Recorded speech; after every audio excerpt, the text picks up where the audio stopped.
realmente en esos países tras varias décadas de perfectas relaciones económicas con Estados Unidos? ¿Qué ha pasado en Vietnam, por ejemplo, tras el levantamiento durante la administración Clinton del embargo comercial? ¿Y qué ha pasado en China, que tiene incluso el estatus de nación más favorecida en el comercio? Vamos a mostrar la realidad y preguntarnos si realmente es eso lo que queremos para Cuba. Vamos a mirarnos en el espejo de China y de Vietnam.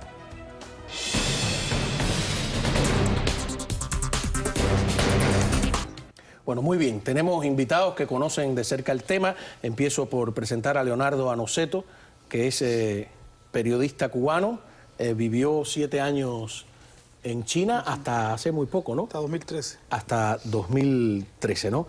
Tenemos a Sebastián Arcos, subdirector del Instituto de Investigaciones Cubanas de FIU, activista del Comité Cubano Pro Derechos Humanos, que por cierto vi que firmaste la carta, ¿no? Porque hubo con algunos firmantes de discusión, tú firmaste la carta que está pidiendo al Congreso pues mirar con un poquito de ojo más crítico el tema de las relaciones, el restablecimiento de relaciones diplomáticas con Estados Unidos. Pablo de Cuba, que es abogado y es economista también, muchísimas gracias por primera vez aquí en nuestra mesa.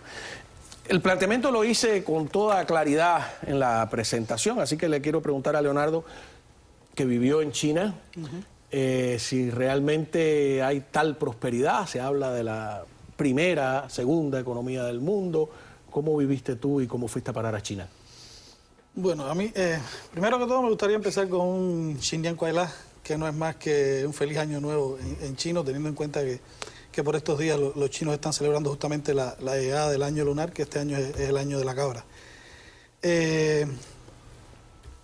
Fui a parar a China por razones circunstanciales, determinado problema en Cuba. ¿Preferías vivir en China que en Cuba? No, no prefería, nunca imaginé ir a China. O sea, fui a China, tuve un problema en Cuba. ¿Fue mejor vivir en China que en Cuba? Fue una gran experiencia. No te pregunté una experiencia, te pregunté, ¿fue mejor vivir en China que en Cuba? Yo pienso que sí, en el momento en el que yo estaba, en el momento en el que salí de Cuba, creo que sí, que fue mejor vivir. ¿Económicamente mejor? Económicamente y profesionalmente, o sea, me voy de Cuba porque me cierran las puertas y no me queda más remedio que buscar un lugar a donde irme. Tenía un amigo que vivía en China, me propuso esta aventura de cierta forma y allá fui a parar y eso es lo que te decía, lo valoro como una gran experiencia. ¿Crees tú en esa tesis de que la economía conduce, o sea, la apertura económica conduce inevitablemente hacia una apertura política? Yo pienso que sí. ¿Se ha producido en China una apertura política? Yo pienso, no es toda la apertura quizás que mucha gente quisiera, pero sí se ha producido una gran apertura. Yo te diría que la gente en China hoy vive más desentendida del gobierno vive más pendiente de ¿Tú vivías en Pekín? En Beijing, ¿En sí. Beijing? En Beijing, viví en Beijing, trabajé para una revista en español y para un website en español también. Y yo te diría que sí, que la prosperidad económica ha llevado a que la gente piense de otra forma, que se proyecte de otra forma. No hay toda la libertad de expresión, digamos, que puede haber en otros países occidentales, pero sí se ha avanzado muchísimo. O sea, hay redes sociales que funcionan en China, hay otras que no las dejan funcionar, como WhatsApp, o como el propio YouTube, o como, no sé, Google, que tuvo que cerrar también, aunque funciona Google. Pero los chinos han encontrado otras formas, otras redes sociales como WeChat u otras redes internas de ellos, a través de las que sí han podido expresarse, y en momentos determinados en el que se han producido temas muy polémicos, yo vi a los chinos hablar muy libremente a través de las redes sociales. Incluso el gobierno trató de controlarlas en un momento determinado, pero no sé, son redes que tienen más de 300 millones, cosa que no es difícil en China, 300 millones, 400 millones de usuarios. Tienen 1.357 millones de habitantes, sí. La cifra que revisé hoy en día. Ahora, sin embargo, todos los informes sobre violación de derechos humanos que yo leo son terribles. No hablemos de lo que ocurrió en el 89 en la plaza de Tiananmen, sino el número de presos políticos, el número de blogueros que están arrestados, el número de la persecución religiosa, la persecución a los tibetanos, la persecución a grupos de pensamiento distinto al del partido. El Partido Comunista sigue rigiendo de manera única el poder. O sea, a eso es lo que me refiero yo, pero tu experiencia es importante, ¿no? Lo que se sienta, tú nos estás contando lo que se siente en la vida diaria. Tú como pues especialista en relaciones internacionales, no sé qué dicen las cifras en un laboratorio universitario sobre China. Las cifras indican que si el progreso económico conduce en algún momento a una apertura democrática, es un proceso extremadamente lento que toma décadas. En el caso de China no ha sucedido todavía, ahí estamos en desacuerdo. Es verdad que los chinos son un poco más libres que los cubanos, pero no viven en democracia, ni están cerca de vivir en democracia todavía.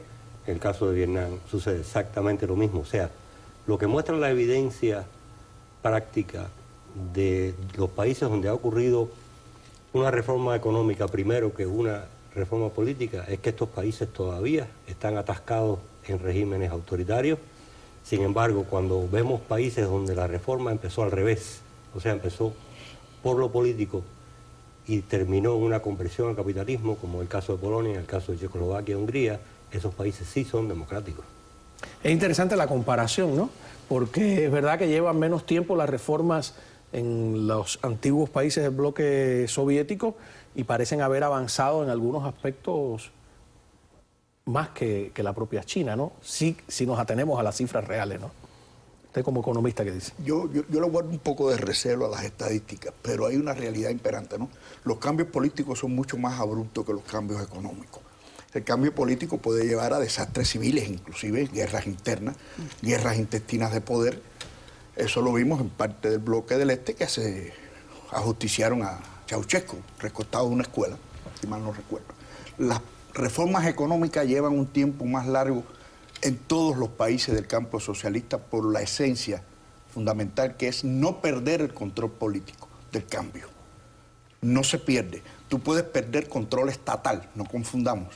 Tú puedes tener un régimen legal de inversión extranjera que te da un barniz que tú dices, están abriendo hasta las puertas. Y no es así. Hay una independización del control estatal en sectores bajos, o sea, provincias, municipios, lo puedes ver. Una ley de inversión extranjera que permite desarticular activos de esos niveles, pero no vas a perder nunca el poder monetario. China y Vietnam mantienen un control férreo sobre la banca estatal. Son bancos globales, bancos chinos más grandes del mundo, pero lo más ineficiente que hay en el mundo. Las deudas que tienen las empresas estatales por compromisos políticos hoy por hoy en China asfixian más del 50% de los ingresos brutos. En China fusilan como jugar pelota.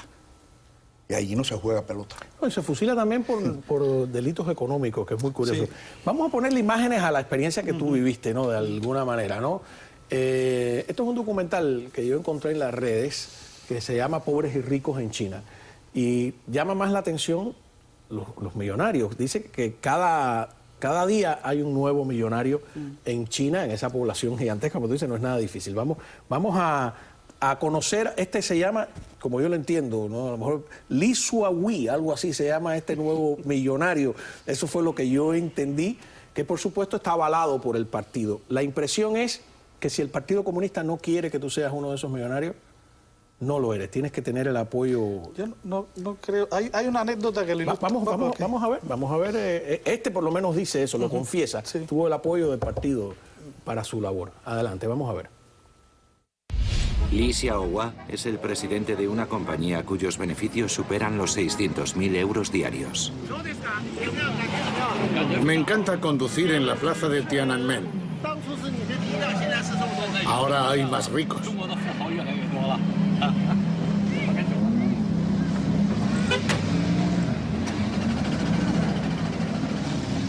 El número de millonarios chinos crece de forma acelerada. Cada año hay 100 nuevos millonarios. A 15 minutos del centro de Pekín está la urbanización residencial en la que vive Li. Me gasté $6,5 millones en esta casa. Aquí vengo a leer y a usar mi ordenador. No, la entrada de la casa también es fabulosa porque dice que es una copia del Palacio de Versalles, ¿no? Su empresa gana 600.000 euros diarios. Después vamos a ver a unas personas que ganan 1 euro diario. Y estamos hablando de, según las cifras que encontré, 300 millones de personas viven con 1 euro diario. Esa realidad de las cifras es percibida en Beijing, o hay que ir al interior del país. En Beijing yo te diría que no tanto, aunque hay lugares muy humildes y hay personas que te das cuenta que viven en condiciones muy humildes, pero yo pienso que esto se ve más hacia el campo. O sea, en el alrededor de 2008 más o menos, el salario promedio anual en algunas regiones del campo era de 400 euros anuales, ni siquiera mensuales, anuales. O sea, cuesta, si tú en Beijing, no sé, el chino promedio quizás gane, qué sé yo, 300, 400, 500 dólares al mes, ahora quizás un poco más. Cuesta entender que alguien pueda vivir con esa misma cifra, pero todo un año. O sea, hay grandes contrastes. De la población esta de 1.300 y tantos millones de habitantes, 900 millones es población rural, el resto es población urbanita.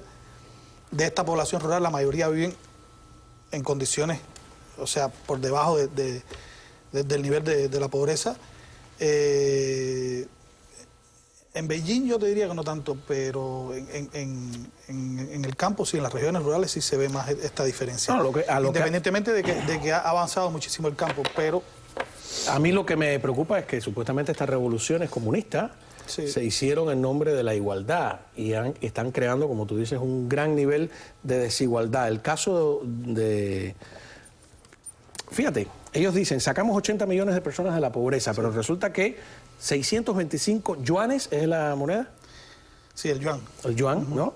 Anuales es lo que ellos indican para... O sea, si ganas menos de eso, eres pobre, pero eso es $1 al día. O sea, que si tú ganas $2 al día, ellos ya no te cuentan como pobre. Es muy interesante. Cuando regresemos vamos a ver imágenes de un personaje contrario a este, que vive con $2 al día, y vamos a ver las cifras también de Vietnam.